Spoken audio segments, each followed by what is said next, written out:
ဒီနေ့ခုအနေနဲ့ကျွန်တော်တို့ရေ BOB ကိုမျှဝေပေးဖို့ကိုရဲရင်ဝင်းကျော်ကိုစင်မြင့်မော်ကိုဖိတ်ခေါ်ပါတယ်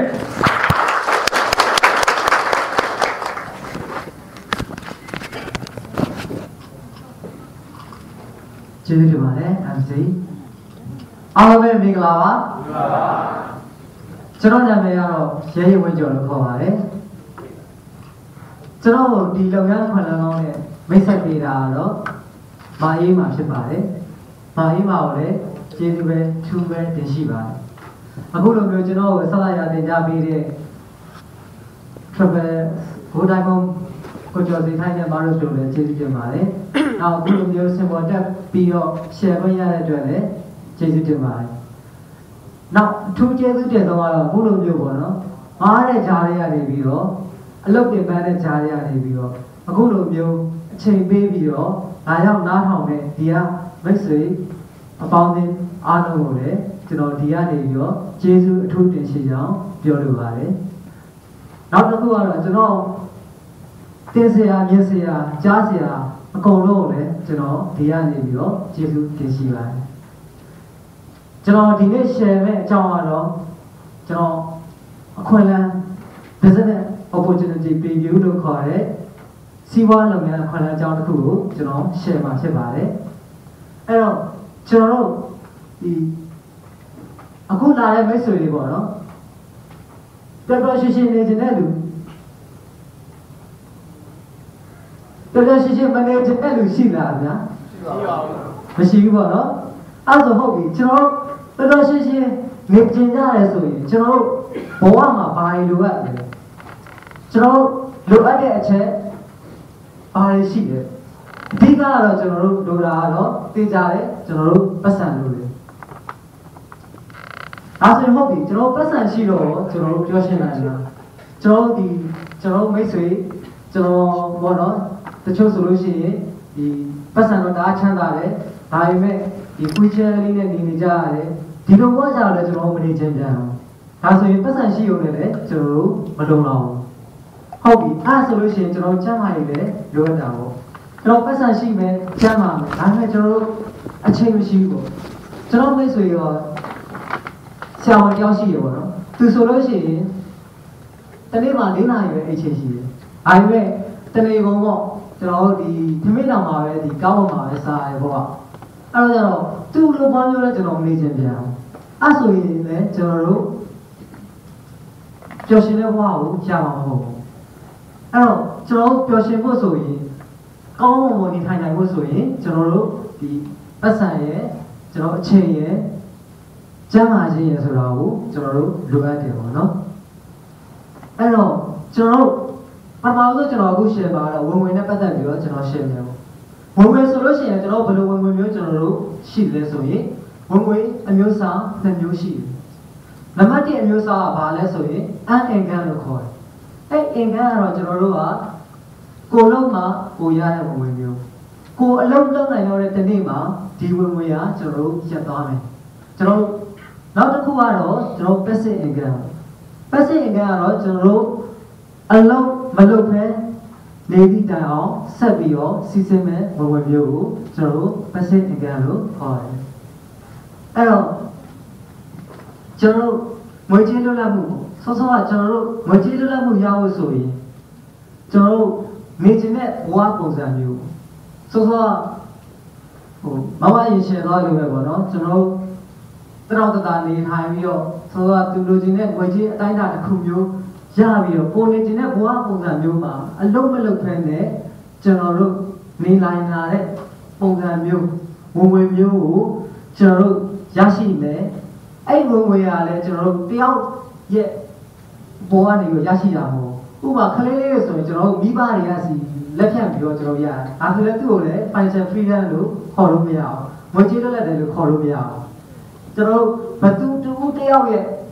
စီးရမှာပတ်စံယူထားတာမဟုတ်ဘဲနဲ့ပတ်စံရရှိတာမဟုတ်ဘဲနဲ့ကျွန်တော်ဝင်စီးကြောင်းစီးဆင်းနေတဲ့ရရှိနေတဲ့ဝင်ပုံစံမျိုးကိုရရှိမှသာလေကျွန်တော်တို့ငွေကြေးလွတ်လပ်တယ်လို့ခေါ်တယ်ဒါဆိုရင်ကျွန်တော်အရှင်းဆုံးပြောရမယ်ဆိုရင်တော့ကျွန်တော်တို့လက်ရှိအသုံးစရိတ်ကျွန်တော်လိုချင်တဲ့ lifestyle ကျွန်တော်လိုချင်တဲ့ဘဝပုံစံကတစ်လကို$1000 1000 ကုန်နေထားပါအဲ့မဲ့ဒီကမိတ်ဆွေတွေကတော့2000တန် lifestyle မှာနေခြင်းနေမယ်ကျွန်တော်တော့1000တန် lifestyle မှာနေခြင်းနေမယ်အဲ့မဲ့ကျွန်တော်1000တန် lifestyle မှာနေဖို့အတွက်ကျွန်တော်ရဲ့လစဉ်ကုန်ကြမဲ့1000ထက်ပိုတဲ့ဝင်ငွေကိုကျွန်တော်အလုပ်လုပ်ဖက်နဲ့ရရှိနေမယ်ဆိုရင်ဒါဟာကျွန်တော်တို့ financial freedom ဖြစ်ပြီလို့ကျွန်တော်သတ်မှတ်လို့ရတယ်အဲ့တော့ဒီမှာဆိုရင်အသုံးစရိတ်ထက်ကိုယ်လိုဖိတ်ထားတဲ့ဝင်ငွေကပိုနေပြီဆိုလို့ရှိရင်တော့ဒါ financial freedom လို့ကျွန်တော်သတ်မှတ်လို့ရတယ်အဲဆိုရင်ဆုံးတော့ကျွန်တော်ပြောပါတယ်ဝင်ငွေပေါ့နော်ကျွန်တော်ဒီ Robert D. Kiyosaki လို့ခေါ်တဲ့ဒီ Rich Dad Poor Dad စာအုပ်ရေးခဲ့တဲ့စာရေးဆရာလောကမှာကျွန်တော်ငွေရဖို့ဆိုရင်အပိုင်းလေးပိုင်းနဲ့ကျွန်တော်တို့ငွေရရှိနိုင်တယ်ကျွန်တော်အလုပ်ကွာရ၄မျိုးပေါ့နော်အဲ့အပိုင်းလေးပိုင်းနဲ့ဘယ်လိုရရှိနိုင်လဲဆိုရင်ဒီမှာသူရှင်းပြထားတယ်ဒီ employee လို့ခေါ်တဲ့ဝန်ထမ်းဘဝဒီဝန်ထမ်းဘဝကတရှိရဲ့လုပ်သမားတွေစပြီးတော့ကျွန်တော်တို့ဒီလာစာရနေတဲ့လူတွေအကုန်လုံးပါတယ်နောက် set employee small business owner လို့လည်းခေါ်တယ်ပေါ့နော်ဒီလိုလူမျိုးတွေကြတော့ကျွန်တော်တို့ဒီစပင်းညက်ဆိုင်ပိုင်ရှင်တွေစောက်တော့ဆိုင်ပိုင်ရှင်တွေအဲ့ဒါတွေကနေစပြီးတော့ဒီလိုစာကျင်လို့ခေါ်တဲ့ဆရာဝန်တွေရှေ့နေတွေအတိုင်းအကန်အင်ဂျင်နီယာတွေကိုအာသာကိုရက်တည်နေတဲ့ကိုအလုပ်ကိုလုပ်နေတဲ့လူမှန်ရဒါဒီ set employee ကပါရပေါ့နော်အဲ့တော့ကျွန်တော်ဒီဘယ်ဘက်ချမ်းလူတွေကိုကျွန်တော်ကြည့်လိုက်မယ်ဒီ E နဲ့ S ဟာဆိုလို့ရှိရင်ကျွန်တော် E ဆိုရင်ဘယ်ရရလဲဆိုရင်အချိန်ပေးလိုက်တယ်ကျွန်တော်တစ်နေ့ကို8နာရီဆို8နာရီ10နာရီဆို10နာရီပြီးပြီးတော့ကျွန်တော်ရဲ့ကာယဆွမ်းအားဉာဏ်ဆွမ်းအားနှစ်မျိုးကိုပေါင်းပြီးတော့မှကျွန်တော်ဝင်ငွေရတယ်ဒါ E ရတဲ့ဝင်ငွေလမ်းကြောင်း S ရတဲ့လမ်းကြောင်းကြတော့အချိန်ပေးလိုက်ရတာပဲဆိုတော့ဆရာဝန်ဆိုလို့ရှိရင်လည်းကျွန်တော်အချိန်ပေးပြီးတော့ operation ဝင်တော့မှကျွန်တော်ဝင်ငွေရတယ်ဒါကလည်း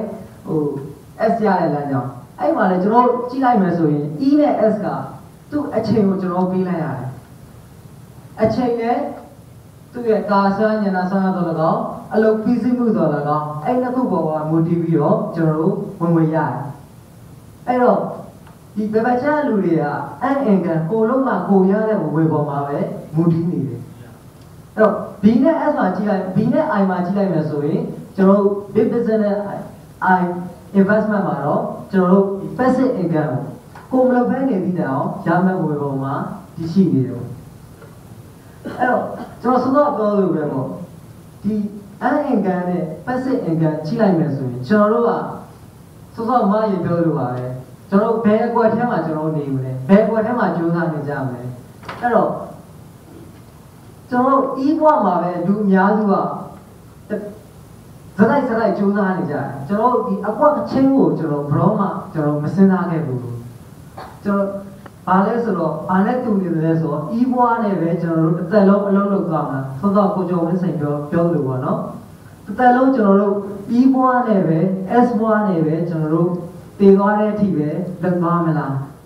ကျွန်တော်တို့အကွက်ချိန်မလားဆိုတာကိုဒီရမိတ်ဆွေတွေကိုကျွန်တော်ဆက်ပြီးတော့နည်းနည်းရှင်းမယ်ပေါ့နော်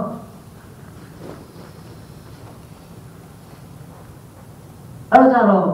ကျွန်တော် B နဲ့ I ကိုစိုးရလိုမျိုးသွားချင်ကြတယ်။ဘာကြောင့်သွားချင်လဲကျွန်တော်တို့စောစော financial freedom ဖြစ်ချင်တယ် time freedom ဖြစ်ချင်တယ်ကျွန်တော်တောက်တက်တာအေးစစ်စစ်နဲ့ပတ်စံတစ်ခုရဲ့အပြင်ကိုကျွန်တော်တို့အချိန်မှရချင်တယ်။ဒီက E နဲ့ S မှာအချိန်လုံးဝမရအောင် E နဲ့ S မှာနေသမျှကာလပတ်လုံးကကျွန်တော်တည်သွားတဲ့အထိကျွန်တော်အလုပ်လုပ်သွားမှာ။စောစောကိုကျော်ဝင်းစိန်ပြောပါတယ်ပေါ့နော်။ကျွန်တော်10နှစ်လောက်ပဲပိုတဲ့အချိန်လေးနဲ့ယူမလားအနှစ်30ပဲယူမလားဆိုတာဒီမှာကြည့်လို့ရတယ်ပေါ့ကျွန်တော် B နဲ့ I ရောက်မှလားအနှစ်30နဲ့အထက်ကျွန်တော်တို့နေလို့ရတယ်အဲ့တော့ B နဲ့ I ရောက်ဖို့ဆိုရင်ကျွန်တော်နံပါတ်1ပေါ့ဒါကတော့ဥပမာပြောပြတာ I အလုံးနဲ့ဘယ်လိုအလုံးတွေရှိလဲပေါ့နော်ကျွန်တော်ရင်းနှီးမြှုပ်နှံမှုအနေနဲ့ဆိုရင်ကျွန်တော် fixed deposit ဆိုတာကျွန်တော်ဒီဘဏ်ထဲမှာကျွန်တော်ဘဏ်အကောင့်ကျွန်တော်ထည့်လိုက်မယ်ဆိုလို့ရှိရင်ကျွန်တော် 2.4 မီလီယံလောက်ရင်းမှာကျွန်တော်စောစောကကျွန်တော်နေခြင်းတဲ့ lifestyle တစ်လောက်1000တန်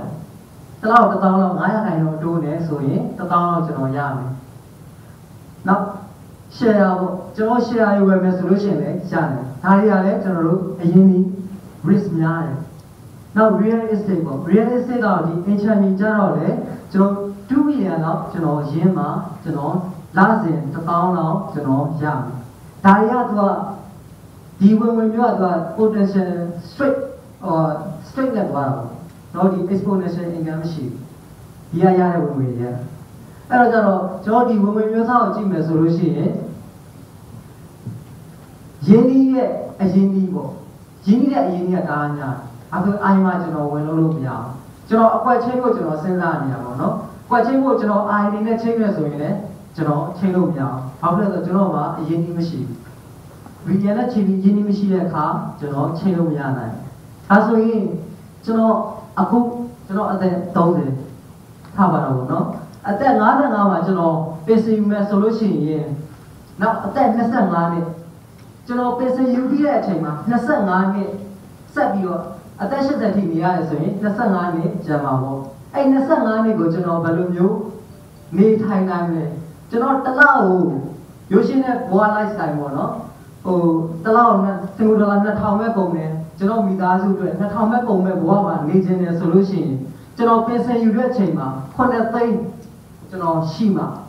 9သိန်းရှိပြီးတော့အဲ့9သိန်းကိုကျွန်တော်ရင်းနှီးမြှုပ်နှံထားနိုင်ပါကျွန်တော်တစ်လောက်2သိန်းနဲ့ကျွန်တော်တစ်လောက်2000နဲ့ကျွန်တော်နေသွားနိုင်တယ်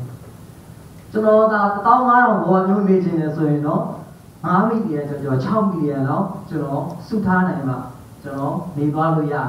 ဒါကတော့ဒီ The Sunday Times August 2009ပါလေစာအုပ်ကိုကျွန်တော်တို့ reference လုပ်ထားတာပေါ့နော်အဲ့တော့ကျွန်တော်ဘာကြောင့်အဲ့လိုမျိုးဖြစ်သွားလဲဆိုရင်ကျွန်တော်ဒါကကျွန်တော် assume လုပ်ထားတဲ့ inflation ဝေကြီးဖောင်းဖောင်းမှုနှုန်းတွေပေါ့နော်200ခိုင်နှုန်း300ခိုင်နှုန်းဒါက assume ပဲရှိသေးတယ်တကယ်ဆိုရင်အပြင်မှာဒီထက်ပိုပြီးတော့ဖြစ်လာနိုင်ခြင်းများတယ်ကျွန်တော်မြန်မာပြည်မှာဆိုပိုဆိုးတယ်ပြီးခဲ့တဲ့နှစ်ကကုန်ကြသေးတယ်ဒီနှစ်ကုန်ကြသေးလုံးဝမတူအဲ့တော့ကျွန်တော်ဝန်ထမ်းဘဝနဲ့တာမန်စီးပွားရေးလုပ်ငန်းရှင်တေးသေးလေးဘဝနဲ့ကျွန်တော်နေသွားမယ်ဆိုရင်ဘလို့မှကျွန်တော်ငွေကြေးဖောင်းဖောင်းမှုတော့မလိုက်နိုင်ဘူးအဲ့တော့ကျွန်တော်တို့ဒါဆိုရင်ကျွန်တော်တစ်သက်လုံးပဲအလုံးလုပ်သွားရမှာလားဒီလိုဘုံမျိုးကိုကျွန်တော်လုံးလုံးစုနိုင်ပါမလား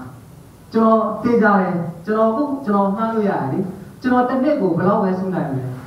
တစ်နှစ်ကိုကျွန်တော်ပြင်ဆင်ပြတဲ့အချိန်မှာဒေါ်လာတန်းချီပြီးပြောတယ်တစ်နှစ်ကိုကျွန်တော်စုနိုင်တဲ့ငွေကကိုနှုတ်တီနှုတ်အိမ်ပို့လာနဲ့ဟိုအလုပ်တာနဲ့တော့မှဘာပဲကြားတယ်တစ်နှစ်ကို1000လောက်ပဲစုနိုင်ဒါဟာစုမှာတော့မစုပဲတဲ့ဟိုကဒီကြားတဲ့ငွေရဟိုပုံဒီကုန်လေးဟာပုံသေးတယ်အဲ့တော့ကျွန်တော်တို့အများအားဖြင့်ကျွန်တော်စုဖို့ကပြင်ဆင်ယူသွားတဲ့အချိန်မှာကျွန်တော်မှန်းကြည့်ပေါ့နော်ဒါဟာမှကျွန်တော်ဒီနေမကောင်းတော့ကုန်ကြသေးတွေရှိတယ်အစည်းအဝေးကြောင့်ကုန်ကြမဲ့စိတ်တွေရှိတယ်အစားရှိတဲ့ပြင်ပေါ့အဲ့တော့ကိုတကယ်ပြင်ဆင်ယူမယ်ဆိုရင်ဆော့ဆော့ငွေကြီးပမာဏတကယ်ပဲမစုနိုင်ဘူး E နဲ့ S ပေါ့အဲ့တော့ကျွန်တော်ဘယ်လိုလုပ်လို့တစ်သက်လုံးပဲဒီလိုပဲနေသွားတော့မလားဆော့ဆော့ကိုကျော်ဝင်းစိန်ရှယ်လို့ပဲပေါ့နော်ကျွန်တော်ရှင်းတဲ့ကိုပဲရွေးလိုက်ရတော့မှာလားဒါဆိုရင်ကျွန်တော်တစ်သက်လုံးပဲလုပ်သွားတော့မလားဒါမှမဟုတ်လေ financial free ကတော့ဒီတစ်သက်လုံးမဖြစ်တော့ဘူးလားပေါ့နော်စဉ်းစားစရာရှိပါတယ်ဒါမှမဟုတ်လေကျွန်တော်ရဲ့ lifestyle ကိုချင်းလိုက်ရမလားဒီ2000တန်ဘဝပဲနေရမလား1000တန်ဘဝပဲနေရမလားပေါ့နော်အဲ့တော့နောက်တစ်ခုကကျွန်တော်ဒါ I နဲ့ပတ်သက်ပြီးတော့ကျွန်တော်စဉ်းစားတဲ့ဟာလေးပါနောက်တစ်ခု B နဲ့ပတ်သက်ပြီးတော့ကျွန်တော်စဉ်းစားလို့ရတယ်ဒီမှာဆိုရင်ကျွန်တော် investment လုပ်လိုက်တယ်ပေါ့ဆိုတော့စီးပွားရေးလုပ်ငန်းတစ်ခုခုကျွန်တော်စပြီးတော့လုပ်လိုက်မယ်အဲ့ဒါကလည်းကျွန်တော်ဒီ franchise ပေါ့နော်အလွယ်ဆုံးကတော့ကျွန်တော်ဒီ franchise လို့ခေါ်တဲ့ဟိုစီးပွားရေးလုပ်ငန်းကိုဝယ်တာတော့အလွယ်ဆုံးပဲအလွယ်ဆုံးဆိုတော့ဒါပေမဲ့အဲ့ဒါလည်းရင်းနှီးမြှုပ်နှံမှုကတော်တော်လေးများတယ်ပေါ့ကျွန်တော်စုထားတဲ့ရှိစုမဲ့စုထားတဲ့ပတ်စံကိုကျွန်တော်စပြီးတော့ရင်းမဲ့ဆိုရင်လည်းကျွန်တော် risk ကအများများတယ်အဲ့တော့ကျွန်တော် rate ဖို့ကလည်းရင်းဖို့ကလည်းကျွန်တော်မှမရဲဘူးဘာဖြစ်လဲဆိုတော့ကျွန်တော်ဝန်ထမ်းမျိုးကလည်းကျွန်တော်အဖေမေကလည်းဝန်ထမ်းအဲ့တော့ကျွန်တော်ကိုယ်တိုင်လည်းစီးပွားရေးလုပ်တဲ့အတွေ့အကြုံမရှိဘူးကျွန်တော်စလုပ်မယ်ဆိုရင်လည်းရှုံးဖို့ရခိုင်လို့များတယ်အဲ့တော့ကျွန်တော်ရှိစုမဲ့သူကျွန်တော်ရဲ့ပတ်စံလေးကိုလည်းကျွန်တော်ရင်းဖို့မရင်းရဲဘူးပေါ့နော်အဲ့တော့ဘယ်စီးပွားရေးတကယ်လို့ကိုရင်းခဲ့လို့လုပ်ခဲ့မယ်ဆိုရင်တော့မှပဲကျွန်တော်ဒီ economic downturn လို့ခေါ်တဲ့ကျွန်တော်ဒီစီးပွားပြတ်ကကြုံတဲ့အခါတွေမှာကျွန်တော်ရပ်တည်နိုင်ပါမလား ဒါတွေကကျွန်တော်တို့ဖြတ်သွင်းပြီးတော့စဉ်းစားဖို့လိုတယ်ပေါ့နော်ဒါဆိုရင်ဟုတ်ပြီကျွန်တော်တို့ဒီ big business ကိုသွားဖို့ဆိုရင်ကျွန်တော်တည်ဘူးတဲ့ဟာတွေကတခုကျွန်တော်ထည့်ရှင်းမယ်ပေါ့နော်ဘာလဲဆိုတော့အရင်20ရာစုခေတ်ကဆိုရင်တော့ကျွန်တော်ငွေရှိမှ big business ကိုလုပ်လို့ရတယ်ဒါပေမဲ့အခုခေတ်21ရာစုမှာတော့ငွေရှိရင်လည်းကျွန်တော်တို့လုပ်လို့ရတယ်နောက်အရင်းမြစ်ပေါ့ဘာလဲဆိုတော့ကျွန်တော် technology ဆိုတဲ့နည်းပညာကိုကျွန်တော်တို့ကောင်းကောင်းမွန်မွန်အသုံးချနိုင်ရင်လည်းလုပ်လို့ရတယ်ဒီ Bill Gates တို့ Steve Jobs တို့လိုပေါ့နော်ကျွန်တော် technology မှာထူးချွန်တယ်ဆိုရင်လည်းကျွန်တော်ချမ်းသာနိုင်တယ်နောက်တစ်ခုက technology ကကျွန်တော်တို့ကထူးထူးခြားခြားမဖြစ်ဘူးဆိုရင်လည်းမရှိသေးလဲဆိုရင်ကျွန်တော်တို့ဒီ talent လို့ခေါ်တဲ့ကျွန်တော်တို့ရဲ့ဝေးရပါဗီဇအနုပါရမီပေါ့ပါရမီကိုကျွန်တော်တို့ကကျွမ်းကျင်မှုနဲ့ပေါင်းစပ်ပြီးတော့ကျွန်တော်တို့ဒီချမ်းသာနိုင်နေတယ်နောက်တစ်ခုကကျတော့ကျွန်တော်တို့ဘာလုပ်နိုင်သေးလဲဘာလုပ်နိုင်တယ်ဆိုတော့ကျွန်တော်အချိန်ပေါ့ကျွန်တော်အချိန်လေးကိုရင်းနှီးမြှုပ်နှံမယ်ကျွန်တော် knowledge အချိန်ရ knowledge ရ human resource ရအဲ့သုံးခုရဲ့ကိုပေါင်းပြီးတော့လေကျွန်တော်တို့ငွေချမ်းသာနိုင်တယ်အဲ့တော့ကျွန်တော်တို့ချမ်းသာနိုင်တဲ့နီလန်းပေါ့နော်ဒီ marketing ကဆိုလို့ရှိရင်လေအဲ့နောက်ဆုံးပြီးပါကျွန်တော်အချိန်ရ knowledge ရကျွန်တော် human resource ရဒါကိုသုံးပြီးတော့ကျွန်တော်ချမ်းသာနိုင်တဲ့လုပ်ငန်းပေါ့တခြားမကြည့်ရပါတော့စင်ကာပူဆိုလို့ရှိရင်လည်းသူပါပဲရှိတယ်ရေတောင်ကကျွန်တော်တို့ဒီမလေးရှားဝယ်တော့ရတာရေတို့ဘာလို့အစလေမီးတို့အစဝယ်တော့ရတဲ့နိုင်ငံသူ့မှာသူပါပဲရှိတယ်သူအချိန်ရှိတယ်နောက် knowledge ကြတော့သူနိုင်ငံသားရဲ့ပြန်ပြန်ပြတ်တယ်နောက် HR human resource အနေနဲ့ကျွန်တော်နိုင်ငံသားတွေကိုခန့်တယ်နောက်သူ့နိုင်ငံသားတွေကိုပြန်ပြီးကောင်းအောင်သုံးချတဲ့အခါမှာစင်ကာပူအခုဆိုရင်ရှေ့တောင်အာရှမှာအချမ်းသာဆုံးနိုင်ငံပေါ့နော်ကျွန်တော်ဖွံ့ဖြိုးတိုးတက်ဆုံးနိုင်ငံဖြစ်နေတာဒါကြောင့်မလို့အဲ့တော့ဒီ marketing ကလည်းဒီသဘောပဲအဲ့ဒီသဘောနဲ့သူကတူတယ်ပေါ့နော်ဒါဆိုရင် marketing ဆိုတာဘာလဲ marketing ကတော့ရှင်းပါတယ်သူကကျွန်တော်ဗဇက်ကနေပြီးတော့ကျွန်တော်ဒီပစ္စည်းလေးအကြောင်းကိုချိန်ညာပြီးတော့ကျွန်တော် group ပေါ့ group လူတွေပါဝင်တဲ့အုပ်စုလိုက်ကြီးကိုတိစောက်ထားတယ်ပြီးတော့ဖြန့်ချိတဲ့စီးပွားရေးလုပ်ငန်းတစ်ခုဆိုလိုတာကတော့ကျွန်တော်တို့ပစ္စည်းနဲ့ချင်းစီကိုရောင်းချနေတဲ့လူတွေအများကြီးပါဝင်တဲ့ network ကြီးကိုတိစောက်တာပါဒီကတော့အဲ့တော့ဒီက network အင်္ဂါကတော့သူက network ပဲ network ကတော့ကျွန်တော်တို့ဒီ network ကြီးလာနေများကျွန်တော်တို့ဒီအင်္ဂါကလည်းများလာတယ်ပေါ့ဒါကတော့ကျွန်တော်ဒီ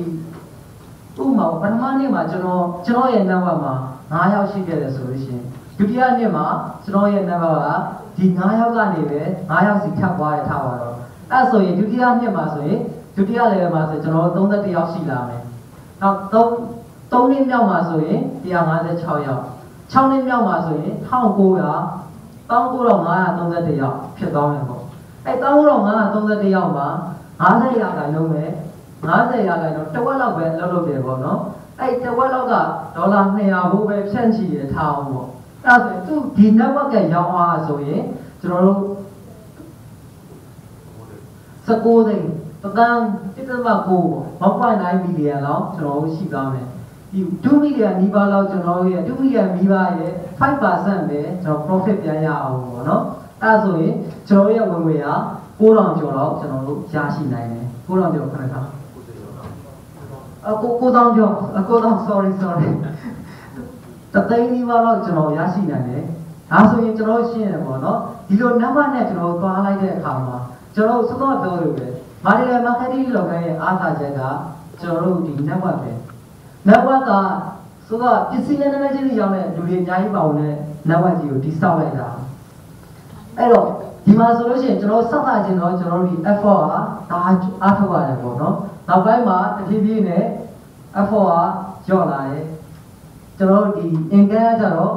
ကိုကျော်စီလိုက်လို့ဆိုရင်တဖြည်းဖြည်းနဲ့ဒီလိုတက်သွားရပေါ့အဲ့တော့ဘယ်ချိန်မှာကျွန်တော် passive income စရတယ်ဆိုရင် F4 နဲ့ဒီ income နဲ့ဆောင်တဲ့နေရာမှာစပြီးတော့ passive income ရတယ်ပေါ့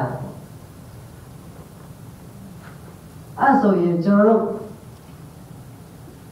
ဒီ marketing လုပ်ငန်းလုပ်ရတဲ့အားသာချက်ကဘာလဲဆိုရင်နံပါတ်1 နည်းဆုံးရင်းနှီးမြှုပ်နှံမှုကနေပြီးတော့စပြီးတော့လုပ်နိုင်တယ်ကျွန်တော်ဒီမှာဆိုရင်ဘယ်လောက်ပဲပေးရလဲဆိုတော့9000ကျပ်ပဲကျွန်တော်ပေးရတယ်$9ပေါ့နော်ကျွန်တော်$9နဲ့ကျွန်တော်ရရှိလာတဲ့ profit တွေကတော့အများကြီးပဲနောက်အခုမနေ့ဟိုဒီရပိုင်းပဲပေါ့နော်ဒီleadership ပြန်တဲ့လူတွေလည်းရှိတယ်ပေါ့ leadership ပြန်တဲ့လူတွေဆိုလို့ရှိရင်လည်းကျွန်တော်9000ကျပ်နဲ့သူတို့ပြောတာအရက်တန်တယ်ဟိုကကျွေးလိုက်တာလည်း special ခေါ်တယ်လည်းခေါ်ထားလိုက်တာ special ပေါ့နော်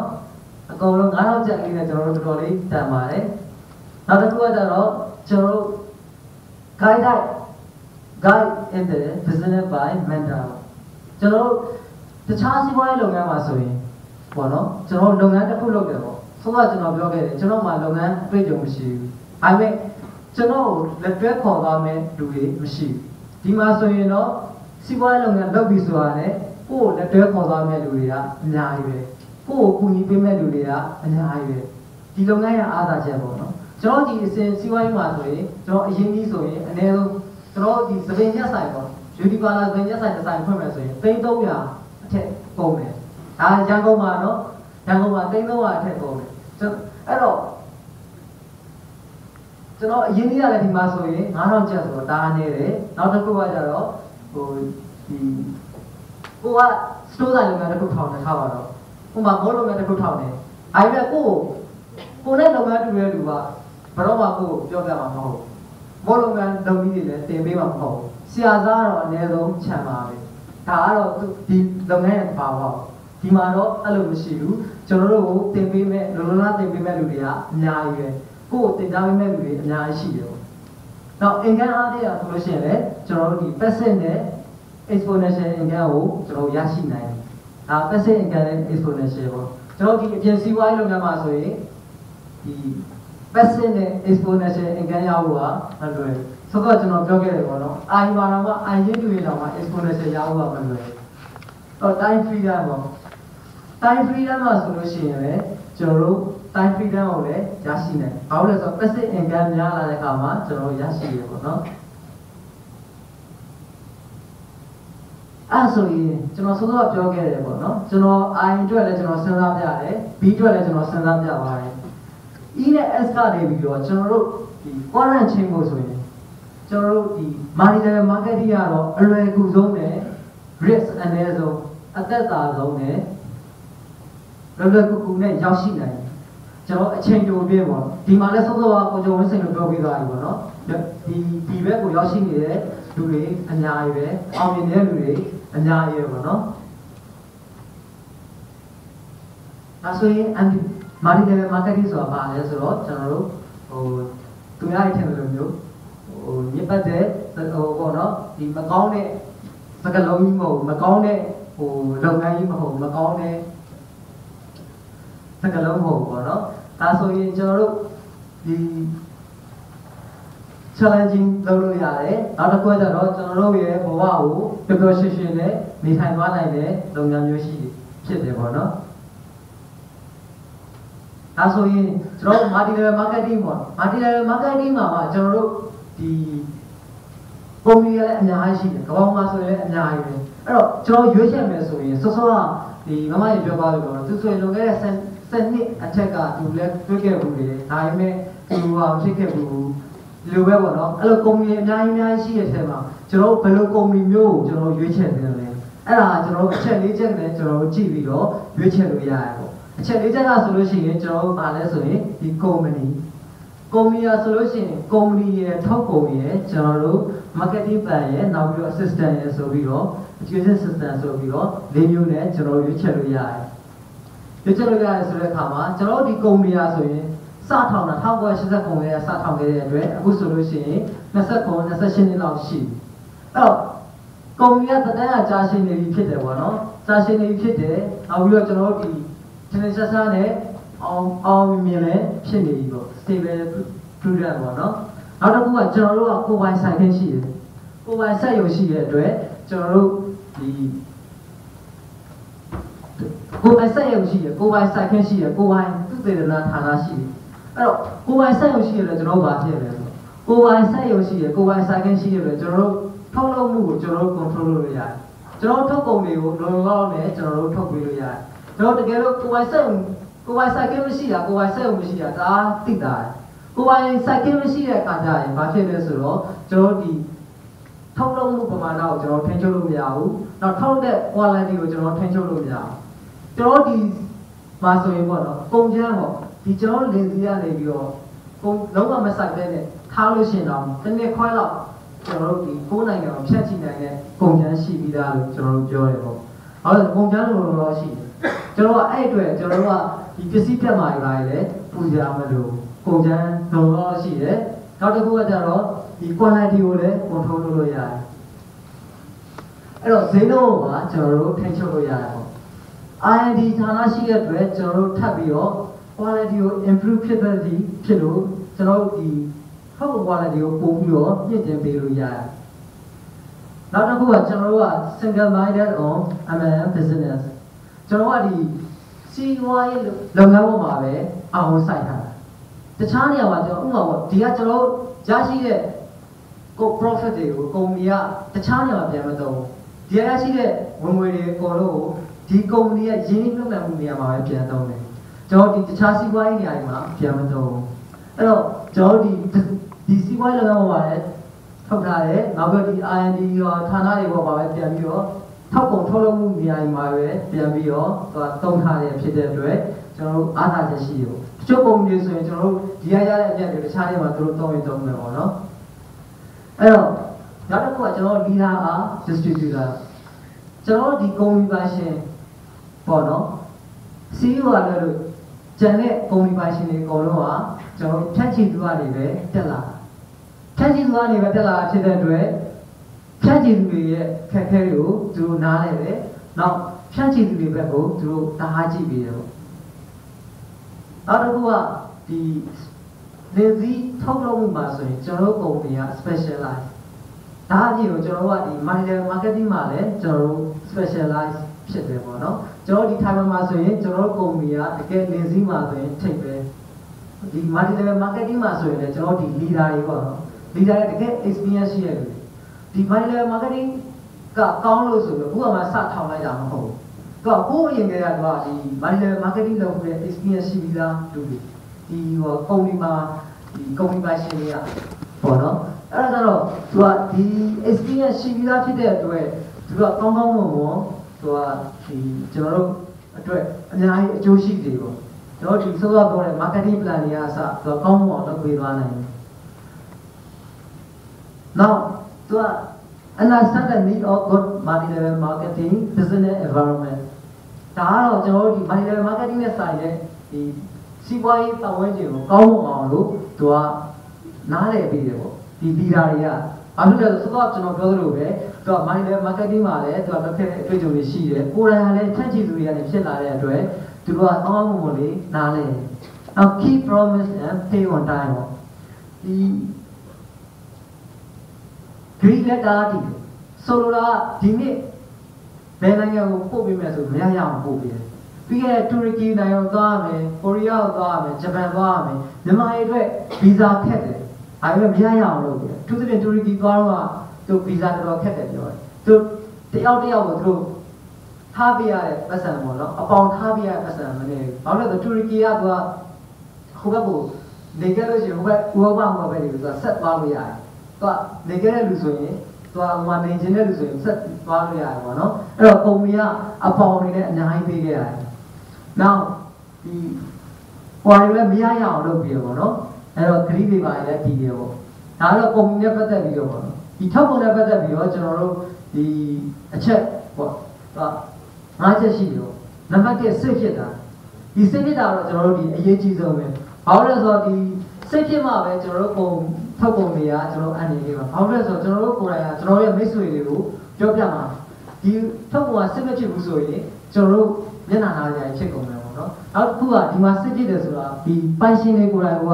ကျွန်တော်တို့ဒီကုမ္ပဏီပိုင်ရှင်တွေကိုယ်တိုင်ကလည်းဒီရက်ပစ္စည်းတွေပဲစားသုံးနေတာအဲ့တော့စိတ်မဖြစ်ပဲနေတော့သူတို့ကိုယ်တိုင်လည်းမစားသုံးဘူးပေါ့နော်နောက်တစ်ခုကစိတ်ဖြစ်ကြောင်းလည်းကျွန်တော်တို့က certificate တွေအများကြီးရှိထားတယ်ပေါ့အများကြီးရှိထားတဲ့အတွက်ကျွန်တော်ယုံကြည်နဲ့ကျွန်တော်ထုတ်ကုန်တွေကိုကျွန်တော်ပြောပြလို့ရတယ် ဒါမှမဟုတ်ဆိုလို့ရှိရင်တော့ကျွန်တော်တို့စစ်မဖြစ်ဘူးဆိုရင်ကျွန်တော်တို့ကိုယ်တိုင်လည်းမရှယ်ရဲတော့ဘူးကျွန်တော်တို့ကိုယ်တိုင်လည်းစားသုံးသူတွေကိုယ်တိုင်လည်းစားသုံးနေတယ်နောက်တစ်ခုကကျတော့ prevention ကျွန်တော်ခက်သက်လေးပြောလိုက်တော့နော် prevention ရဆိုလို့ရှိရင်လည်းကျွန်တော်ကြိုတင်ကာကွယ်လို့ရတယ်ပေါ့ကြိုတင်ကာကွယ်ဖို့ဆိုရင်လည်းကျွန်တော်ကဘယ်လိုလုပ်လို့ရလဲဆိုရင်ကျွန်တော်အင်္ဂလိပ်စာမှာဆိုရင်ဟိုစီးကျုပ်ဖြစ်တယ်ပေါ့ဒါပေမဲ့ကျွန်တော်ဒီ insulin ကျိုးထိုးရလို့မရအောင်ဒါပေမဲ့ကင်ဆာရောဂါကာကွယ်ဖို့အတွက်ဆိုပြီးတော့ကီမိုကြိုပြီးတော့ထိုးထားလို့မရအောင်ဒီမှာတော့ကျွန်တော်ကကာကွယ်တဲ့အနေနဲ့ကြိုပြီးတော့လက်ထားလို့ရတယ်ကြိုပြီးတော့စားသုံးထားမယ်ဆိုရင်ကာကွယ်လို့ရတယ်ကို့မှာမျိုးရိုးရှိရဆိုလို့ရှိရင်လည်းကြိုတင်ကာကွယ်တဲ့အနေနဲ့စားထားလို့ရတယ်နောက်တစ်ခုက dual regularity ပေါ့ကျွန်တော်ဒီအပြင်မှာဆိုရင်သွေးတိုးသေးပေါင်ကြအဲ့ဆိုရင်သူကဆေးရတသက်စီဒီမှာတော့သွေးတိုးသမားအောင်သွေးပေါင်ကြသမားအောင်စားလို့ရတယ်သွေးတိုးသမားအောင်သွေးပေါင်ကြသမားအောင်စားလို့ရတယ်နောက်တစ်ခုက level ကြီးရောဂါဆိုရင်လည်း hyperthyroid တို့ hypothyroid တို့တစ်မျိုးစလုံးသုံးလို့ရတယ်ကျွန်တော်ဒီအပြင်မှာဆိုရင်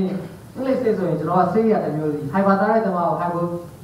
hypothyroid ဆေးကိုတောက်ပြီးကျွေးလို့မရဘူးပေါ့နော်ဆိုတော့သွေးပေါင်ကြသွေးတိုးလည်းအဲ့လိုပဲအဲ့တော့စီးကျိုအတက်ကြတယ်အဲ့လိုပဲသူကစီးကျိုအတက်ကြဆေးရတယ်တဲ့အဲ့တော့ကျွန်တော်ဒီမှာဆိုရင် dual regularity ရှိတဲ့အတွက်ဘယ်လိုလူမျိုးမဆိုကျွန်တော်သုံးကျွေးလို့ရတယ်သုံးလို့ရတယ်နောက် effective ပေါ့နော် effective အားဖြင့်ဆိုလို့ရှိရင်လည်းကျွန်တော်ထိရောက်မှုရှိတယ်ဟိုဒီမှာဆိုရင်ဆိုတော့ဆိုရင် testimony တွေမှာပေါ့နော်ဒီမှာသက်သေခံရလူတွေအများကြီးလည်းရှိရပေါ့နော်တခြား media တွေမှာလည်းလေ့လာကြည့်လို့ရတယ်ထိရောက်မှုရှိတာတော့ကျွန်တော်ကိုယ်တိုင်လည်းဒီထောက်ကုန်နဲ့ပတ်သက်ပြီးတော့ဒီကုမ္ပဏီကိုရောက်ရှိလာတာဖြစ်တယ်ပေါ့နော်အဲ့တော့ multi function ပေါ့ multi function နေနဲ့ဆိုလို့ရှိရင်လည်းကျွန်တော်ဒီဘက်ဆောင်သုံးလို့ရတယ်ကျွန်တော်ကသုံးလိုက်တာတော့ဒီစီကျွန်တော်ကသုံးလိုက်တာတော့အသက်ရှိလို့ကောင်းလိုက်တာဒါပေမဲ့ကျွန်တော်တခြားကြောက်ကမှာဖြစ်နေလဲကောင်းပါတယ်နှလုံးမှာဆိုရင်လည်းကောင်းပါတယ်ပေါ့အဲ့တော့ multi function နေနဲ့လည်းကျွန်တော်တို့သုံးလို့ရတယ်အဲ့တော့ဒီ၅ချက်ရှိတာနဲ့တော့တော်တော်လေးတော့လုံးလုံးနေနောက်တစ်ခုကကျွန်တော်ထုတ်ကုန်တွေကဈေးကွက်ဝင်မှုရှိမရှိပေါ့ဒါလည်းကျွန်တော်တို့ကြည့်လို့ရတယ်ဘာလဲဆိုတော့ကျွန်တော် universal ပေါ့ universal ဆိုတာကတော့ကျွန်တော်တို့ဒီအသက်အရွယ်ကြီးငယ်မရွေးကျွန်တော်တို့ယောက်ျားမိန်းမအသက်အရွယ်ကြီးငယ်မရွေးလူမျိုးမရွေးကျွန်တော်တို့စားသုံးလို့ရတယ်ကျွန်တော်တချို့ထောက်ပုံတွေကဆိုရင်မိန်းကလေးတွေအတွက်ပဲမိန်းကလေးတွေအတွက်ပဲထောက်ထားတာဖြစ်တဲ့အတွက်ကျွန်တော်မိန်းကလေးတွေပဲကျွန်တော်လိုက်ပြောနေရတယ်ဈေးကွက်ကျင်းသွားတာပေါ့နော်ကျွန်တော်ဒီမှာဆိုရင်တော့ဈေးကွက်ကကျင်းပြတ်တယ်နောက်တစ်ခုက strongly ပေါ့ကျွန်တော်ပေါ့နော်ကျွန်တော်ဒီပေါ့ဥမာပေါ့TV နဲ့ဒီဆေးနဲ့ဆိုရင်ကျွန်တော်ဒီဆေးကပို့ပြီးတော့လိုအပ်တာပေါ့ TV ကကျွန်တော်မွေးလဲဘာမှမရှိဘူးလေအဲ့လိုပဲကျွန်တော်ဒီကားဆိုတဲ့ဒီလိုပဲကျွန်တော်ဒီတခြားပစ္စည်းတွေပေါ့နော်အဲ့တော့ကျွန်တော်လိုအပ်ချက်ကတော့သူက health prevention တွေလည်းကောင်းလို့သူက just ဘာလို့လဲသွေးရှိရသားရှိရတဲ့မှာသူတွေဖြစ်တဲ့အတွက်ကျွန်တော်လိုအပ်ချက်ကတော့ဒီကျန်းမာရေးနဲ့ပတ်သက်ပြီးတော့အလိုအပ်ဆုံးပဲဘာလို့လဲတခြားပစ္စည်းတွေကသုံးရချင်မှသုံးတာအဝတ်ထည်ပေါ့ဝတ်ထည်ဆိုရင်ကျွန်တော်သုံးရချင်မှသုံးရမယ်ဒါပေမဲ့ဒီကျန်းမာရေးအတွက်ဆိုရင်တော့မသုံးမနေရသုံးရတော့မှာပဲအဲ့တော့လိုအပ်ချက်ကလည်းပြင်းပြရတယ်ပေါ့နော်နောက်တစ်ခုကအစားထိုးဖို့ကလည်းမလွယ်ဘူးအစားထိုးဘယ်လိုမလွယ်ဘူးလဲဆိုရင်ကျွန်တော်တို့ကဘာကြောင့်လဲဆိုရင် unit species ပေါ့နော်ကျွန်တော်ကမျိုးကိုယ်ပိုင်မျိုးစိတ်ရှိတယ်ကျွန်တော်ဒီတခြားပေါ့နော်ဥပမာတခြားရိုးဖုန်းဆိုရင်ကျွန်တော်အရင်ကဆို Nokia ခက်စားတယ်ဒါပေမဲ့အခုဆို Nokia တိတ်ပြီးတော့ဘာမှဖြစ်တော့ iPhone ကခက်စားလာတယ်ဘာလို့လဲဆိုတော့အစားထိုးကလွယ်လာတယ်အခုကျွန်တော်ဒီမှာတော့ဘာလို့အစားထိုးကမလွယ်ဘူးလဲဆိုရင်နံပါတ်1ပေါ့ကျွန်တော်တို့ဒီကထောက်ဖြစ်တဲ့ lens ဆိုရင်ကျွန်တော်တို့ကိုယ်ပိုင်မျိုးစိတ်ရှိတယ်အခုကျွန်တော်ထောက်တဲ့ဒီပညာပေါ့အဲ့ဒါကကျွန်တော်တို့က dual phase extraction မှာထောက်ထားတယ်ကျွန်တော်ကဒီအခုအေးနှစ်မျိုးမှာကျွန်တော်ထုတ်ထားတဲ့အတွက်ကျွန်တော်တို့ထောက်တဲ့ဒီပညာမြင်မှာရပါတော့နောက်တစ်ခုက purification ကကျွန်တော်တန့်စင်တာကြတော့ကျွန်တော်ကဒီလေဟာနယ်ကိုဖြတ်ပြီးတော့မှကျွန်တော်ကဒီထောက်လို့ထားတာလေဟာနယ်ကိုဖြတ်ပြီးတော့မှကျွန်တော်ဒီကိုတန့်စင်ထားတာပေါ့နော်အဲ့အတွက်ကျွန်တော်တို့ထောက်တဲ့ဒီပညာလည်းမြင်ပါတယ်နောက်မျိုးစိတ်ကလည်းကျွန်တော်တို့ကအချိန်9ကျော်မျိုးဆက်ပြီးတော့ရထားတဲ့ကောင်းတာအကောင်းဆုံးမျိုးစိတ်ဖြစ်တယ်ကျွန်တော်တို့ register လည်းလုပ်ထားတဲ့အတွက်ကျွန်တော်တို့ဆိုတော့အစားထိုးဖို့ကလည်းမလွယ်ဘူးပေါ့နော်အဲ့တော့ repeat order ပေါ့ဒီလို quality တွေကောင်းမွန်နေတဲ့အတွက်ကျွန်တော်တို့ repeat order လည်းရနိုင်တယ်လို့အလွယ်တကူလည်းကျွန်တော်တို့ကနေ့စဉ်သုံးလေးဖြစ်တယ်ဥပမာကဆက်ပစ္စည်းလိုဟာမျိုးကျွန်တော်တို့က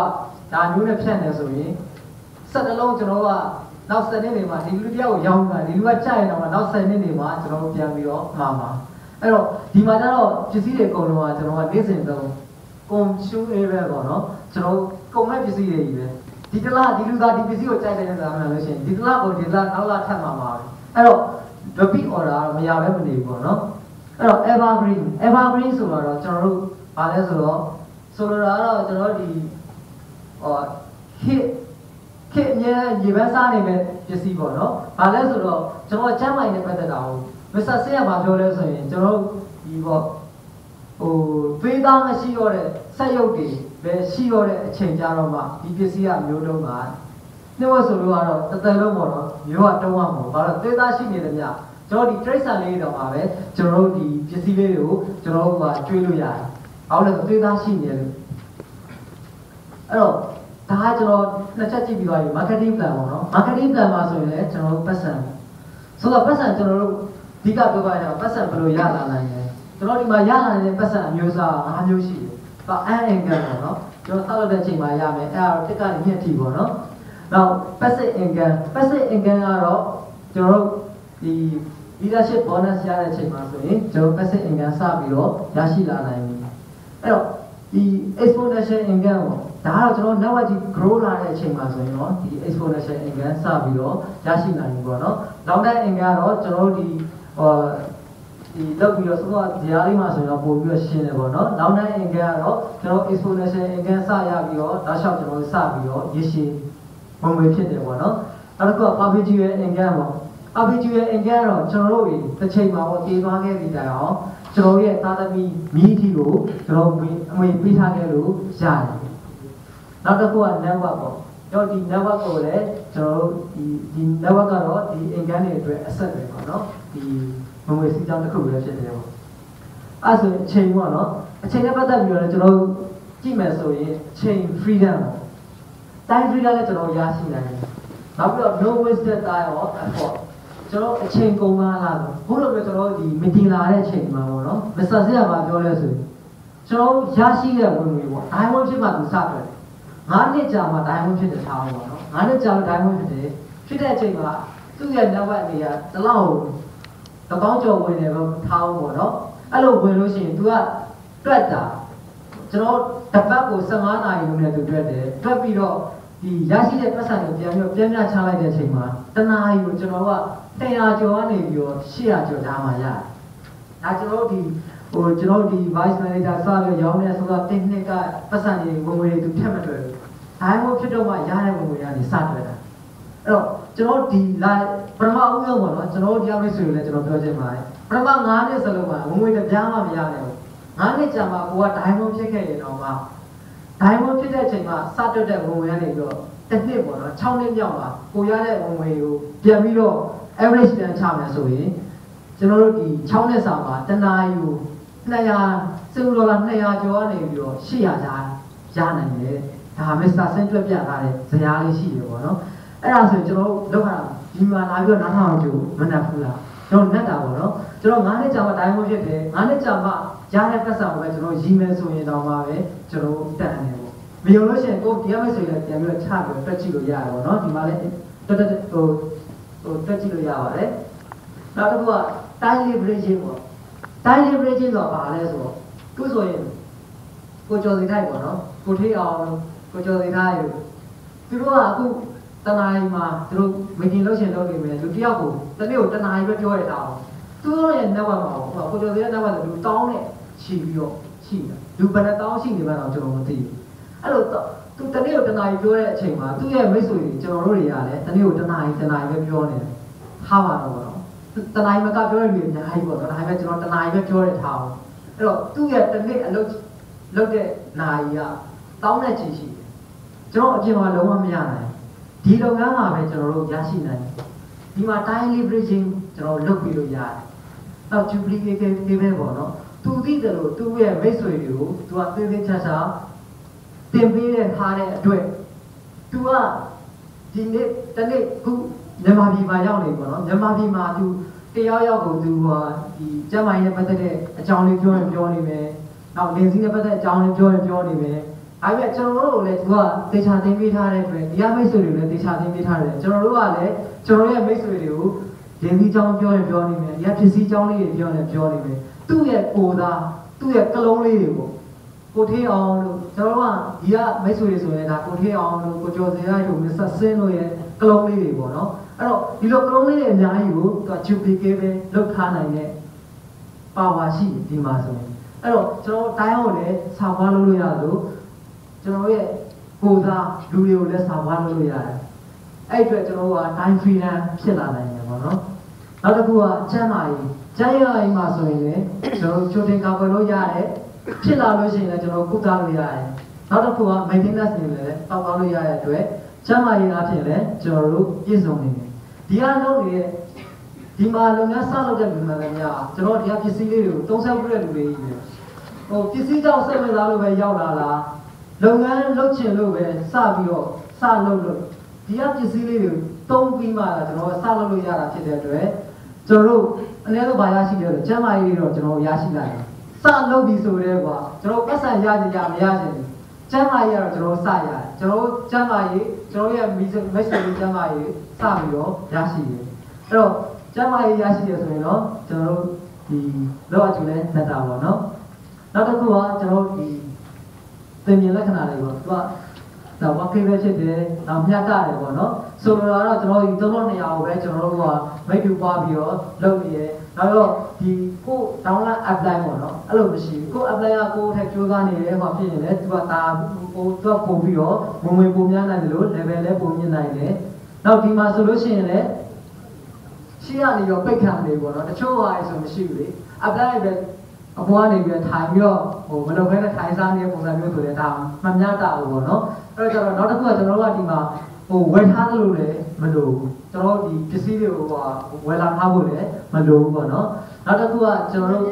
ဒီ leadership bonus performance bonus ကိုပဲအခြေခံပြီးတော့နံပါတ်1မပါဘူးပေါ့နော်နံပါတ်1မပါဘဲနဲ့45ရာခိုင်နှုန်းကိုကုမ္ပဏီကပြန်ပေးထားတယ်45ရာခိုင်နှုန်းကိုကုမ္ပဏီကပေးထားတယ်ကျွန်တော်တို့ဒီကိုယ်တိုင်းမတယောက်က45ရာခိုင်နှုန်းအမြဲရတယ်သူ့ရဲ့နောက်မှာရှိတဲ့လူတယောက်ဝယ်သွားလို့ရှိရင်ပေါ့နော်အဲ့တော့ပတ်တိုင်းတောင်မဟုတ်ဖူတိုင်းနေလေကျွန်တော်တို့စပြီးတော့လုပ်လို့ရတယ်ကျွန်တော်တို့ဆိုရင်အခုပတ်တိုင်းနေပြီးတော့စပြီးတော့လုပ်နေတယ်ပေါ့နော်အဲ့တော့ကိုယ့်ရဲ့နှုံးကတော့ကိုယ့်ပေါ်မှာပဲမူတည်တယ်ကိုယ်မြန်သွားချင်တာကိုနှင်းနှင်းသွားချင်တာကိုအေးစစ်စစ်ပဲသွားမလားဆိုတာကိုယ့်ပေါ်ပဲပေါ့နော်ဒါကတော့ဟိုကိုယ့်ရဲ့ပေါ်မှာပဲမူတည်တဲ့အတွက်ကိုယ့်ကိုစနေကြောင်မှဖြစ်ရရတယ်ပြီးခဲ့တဲ့ဟိုကမလေးရှားတိုင်းမို့ဆိုရင်အနည်းနဲ့စနေမှာဒါပဲတိုင်းမို့ဖြစ်တာမစ္စတာသူ့နာမည်တော့မေ့ပါတယ်ဟုတ်အဲ့တော့ဒါကတော့ကိုယ့်ပေါ်ပဲမူတည်ရပေါ့နော်အဲ့တော့နောက်တစ်ခုကကျွန်တော်တို့ဒီ marketing plan ပေါ့တစ်ခါမှကျွန်တော်တို့စထောင်နေတာတစ်ခါမှမချိန်ခဲ့ဘူးတချို့ကုမ္ပဏီတွေဆိုရင်နည်းနည်းဟောဖြစ်လာပြီဆိုတာလေကျွန်တော်နည်းနည်းလေးမစုတော့လေးချိန်လိုက်တယ်ကုမ္ပဏီရဲ့ profit ကိုရတာပေါ့နော်အဲ့တော့ဒီမှာဆိုချိန်တာမရှိဘူးအဲ့တော့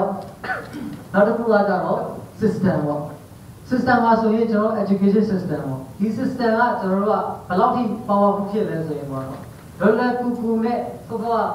့မမရင်ပြောပါလို့ပေါ့နော်သူ3200သူစပြီးတော့တည်တဲ့အချိန်မှာ3200အရန်လွယ်ကူနေတယ်သူစူးစမ်းရဲဆိုလို့ရှိရင်သူဖြစ်နိုင်တယ်ဆိုတာသူသွားတွေ့တယ်အဲ့တော့ဒီမှာဆိုရင်လည်း3200တိုင်းလေးပဲကျွန်တော်တို့စူးစမ်းရဲဆိုရင်ကျွန်တော်တို့အလွယ်တကူနဲ့ကျွန်တော်တို့မိတ်တူပွားလို့လည်းလွယ်ကူတယ်ခဲအခက်စစ်တွေလည်းမဟုတ်ဘူးပေါ့နော်ကိုကလုပ်ဖို့ပဲလိုတာပါအဲ့တော့နောက်တစ်ခုကကျွန်တော်တို့ဒီနိုင်ငံတကာကိုဒီစနစ်ကြောင့်ပဲကျွန်တော်တို့နိုင်ငံတကာကိုကျွန်တော်တို့ခိုင်လိုက်ပြီးလို့ရတယ်ပေါ့နော်ကိုယ့်ရဲ့မိတ်ဆွေတွေကိုခိုင်လိုက်ပြီးလို့ရတယ်ကျွန်တော်တို့ဒီပေါ့နော်ဘယ်သူ့ကိုပဲမေးပေါ့နော်မစ္စတာဆင်ကိုပဲမေးဒီ system နဲ့တော့မှဖြစ်တဲ့အတွက်ကျွန်တော်တို့တွေဟိုခိုင်လိုက်ဟိုထိရခဲ့စမရှိဘူးပေါ့နော်နောက်တစ်ခုကကျွန်တော် free education ပေါ့ကျွန်တော်ဒီမှာ seminar ရှိတယ်သင်တန်းတွေရှိတယ်ကျွန်တော်အများစုပေါ့နော်ဒီတုတ်ပိုင်းမှာလုပ်တဲ့ပွဲပဲရှိကျွန်တော် free ပေါ့ဒီနေ့လိုလာဆိုရင်ဒါ free တချို့ marketing တွေဆိုရင်တချို့ company ဆိုရင်ပေါ့နော်ကိုမိတ်ဆွေဖိတ်တာအစပတ်စံပေးရတယ်ကိုယ်တိုင်လာတာအစပေါ့နော်ပတ်စံဟော meeting တစ်ခုကိုဘယ်လောက်ဆိုတော့ seminar တစ်ခုဘယ်လောက်အဲ့လိုပေးရတယ်ပေါ့နော်ပေးရတဲ့အခါဒီမှာကျတော့အဲ့လိုတွေမရှိဘူးနောက်တစ်ခုက single and same system ပေါ့တစ်ခုတည်းနဲ့ကျွန်တော်တို့မပြောင်းလဲတဲ့စနစ်ပါပဲဒီ3200 foundation plan ပေါ့နော်ဒီ ဒီ300 foundation plan ကအများအားမပြောင်းလဲထားဘူးနောက်ပြီးတော့ upline downline နဲ့ကုမ္ပဏီရတဲ့ harmony ဖြစ်နေတယ်ပေါ့တချို့ကုမ္ပဏီတွေဆိုရင်လေကိုအောက်ကဟိုပေါ့ downline ပေါ့ downline ကကောင်းလာပြီဘယ်လိုဖြီးရမလဲဆိုတော့စဉ်းစားနေတာအားကြောင့်လဲဆိုတော့ကျွန်တော် system မကောင်းဘူးသူကဟိုဘယ်လိုလဲကို downline ကိုထည့်သားလို့မရဘူးဆိုပြီးတော့အဲ့လိုမျိုးပုံစံမျိုးတွေရှိတယ်ပေါ့နော်ဒါကလက်လာကြည့်လို့ရှိရင်သိမှာပါအဲ့တော့နောက်တစ်ခုကျတော့ကျွန်တော်ဒီမှာအဲ့လိုမျိုးမရှိဘူးကျွန်တော်ကဘလောက်ပဲဝေးဝေးမစ္စတာဆင်းလို့ဆိုရင်ကျွန်တော်တို့ဒီဘလုံးကအကျိုးခံတာမရှိဘူးဒါပေမဲ့သူတို့ကျွန်တော်တို့အများတိတ်ကြရလို့တယ်အများနဲ့ view site တယ်အများဟိုဖြစ်တယ်ပေါ့နော်ဒီသားသူပုံစံပဲအဲ့တော့ကျွန်တော်တို့ဒီမှာနေထိုင်ရတဲ့ပတ်ဝန်းကျင်တွေကကောင်းတယ်ပေါ့နော်ပတ်ဝန်းကျင်ကောင်းတဲ့ဖန်တီးပေးထားတယ်အဲ့တော့ကျွန်တော်တို့ဒီမှာဆိုရင်ဒီလိုမျိုးလေးခုစလုံးကျွန်တော်တို့က balance ဖြစ်နေတဲ့အတွက်ကျွန်တော်တို့ကုမ္ပဏီက costa နဲ့အနေဆုံးပဲကျွန်တော်လေးသက်သက်နဲ့$9ပဲပေးရတယ်နောက်တစ်ခုကကျတော့လုံခြုံဆုံးပေါ့နော်ကျွန်တော်ရင်းနှီးထားနေပါပြီဘာမှမရှိတဲ့အတွက်စိတ်ချရတယ်နောက်ပြီးတော့ရိုးရှင်းတယ်ပေါ့$3200အတိုင်းလေးပဲကျွန်တော်လုပ်ကြမယ်ဆိုရင်ကျွန်တော်တို့ဟိုအောင်မြင်ပြီးတော့အောင်မြင်သွားနိုင်တယ်ဆိုတာကိုကျွန်တော်မျှဝေခြင်းတယ်ပေါ့နော်အဲ့တော့ကျွန်တော်ဒီနေ့ share ရင်ကျွန်တော်လည်းနောက်ကျနေဖြစ်လို့လည်းမျှဝေခြင်းတယ်ဒါပေမဲ့အချိန်လေးနေတော့ဒီလောက်နဲ့ပဲကျွန်တော်share ရေးကိုချုပ်လိုက်ပါတယ်